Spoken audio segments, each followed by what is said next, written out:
My name is Clara Vance, and I'm 29.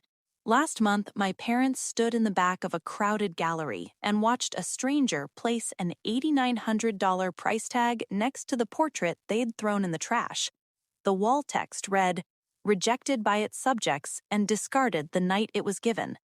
They didn't know I'd planned for them to be there.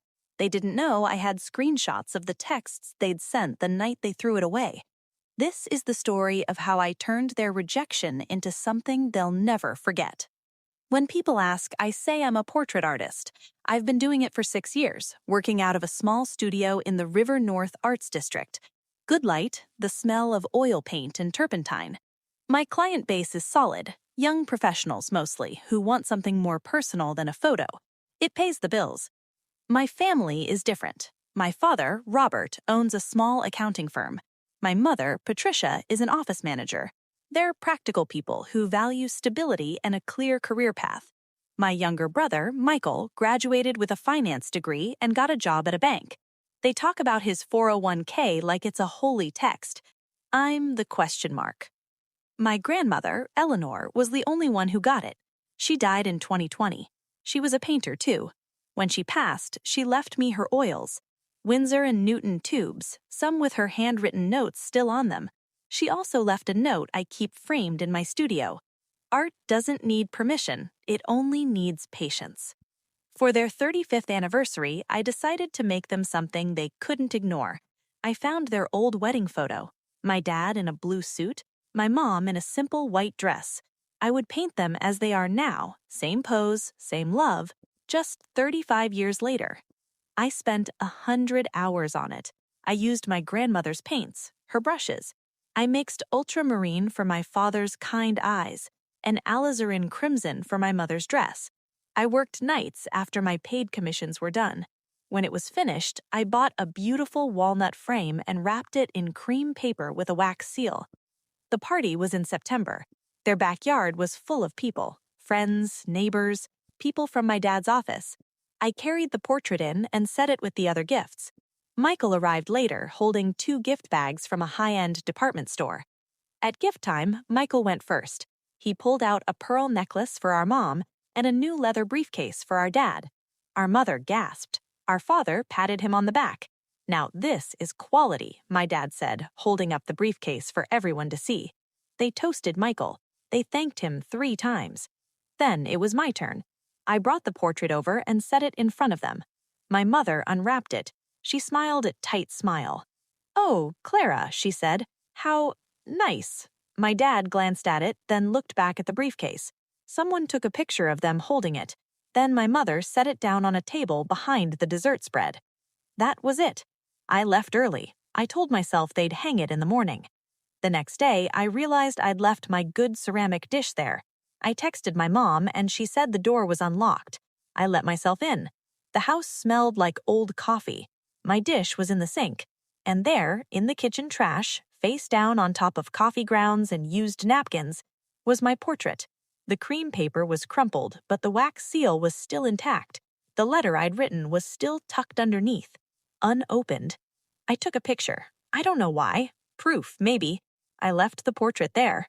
I couldn't bring myself to pull it out of the trash. For 2 weeks, I didn't go to Sunday dinner. I didn't answer their calls. A month later, my brother stopped by my studio. He set his phone on the counter while he used the bathroom. It lit up with a text in the family group chat. I shouldn't have looked, but I did.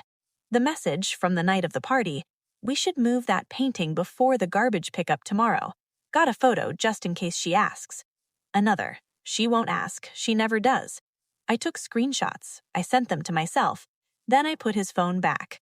A few weeks later, a client, a woman named Sarah, who had bought 3 portraits from me, took me to coffee. She looked worried. "Clara," she said, "I ran into your mom at a fundraiser. She mentioned the anniversary gift. She said you bought it on Etsy, that it was a print." She hesitated. "I know you painted it. I saw it in your studio." I felt the ground shift under my feet. They hadn't just thrown it away. They had rewritten the story. To them, I wasn't a professional. I was a hobbyist who bought things online. I drove to my parents' house that afternoon. My mom answered the door. "Where is it?" I asked. "What?" she said. The portrait, it's not in the trash anymore, I checked. Her face went pale. My dad appeared behind her. Clara, calm down. You told people I bought it on Etsy. You took a picture of it in the trash, for evidence. There was a long silence. Then my mom said quietly, "It's in the garage." They'd kept it, in a plastic bin under some old decorations. There was a coffee stain on the bottom corner of the canvas, but it was intact. I took it. My mom followed me to the car, crying, saying they didn't mean it. I didn't respond. I paid $400 to have the stain removed and the canvas restored. A new, simple black frame. It looked perfect. Sarah, my client, made a call. She knew the curator of a small gallery in the West Loop. The curator, a woman named Denise, was putting together a show called Reclaimed, art that had been rejected, lost, or abandoned. She wanted to see my piece. Denise stood in my studio staring at the portrait. I told her the story, all of it. She smiled. "Can I show this?" The wall text took me a week to write. The final version read, "A portrait painted over 100 hours as a gift for my parents' 35th anniversary, rejected and discarded the night it was given. This work explores the space between the value we assign our own labor and the value others grant it. We'll price it at $8,900, Denise said. It's what it's worth." The opening was in January. I didn't invite my family, but the show was public. I knew they'd find out. The gallery was packed. My portrait hung on the main wall, spotlit, the red "Sold" sticker already next to it. A collector bought it within the first hour.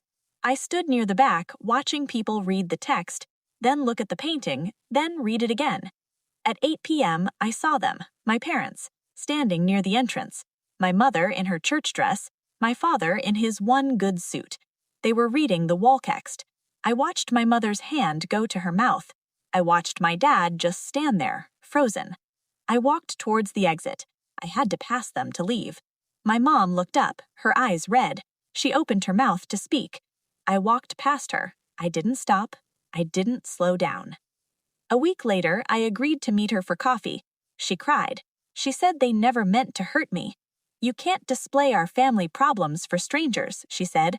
"It sold for $8,900, I said. "A stranger valued it more than you did." She didn't have an answer for that. It's March now. I have 2 new commissions, including one from the collector who bought the portrait. I'm working in my studio, the north light falling across my easel.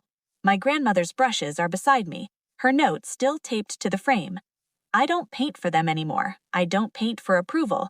I paint because I'm good at it, and because people pay me to do it. My parents are still my parents, but they're not my people.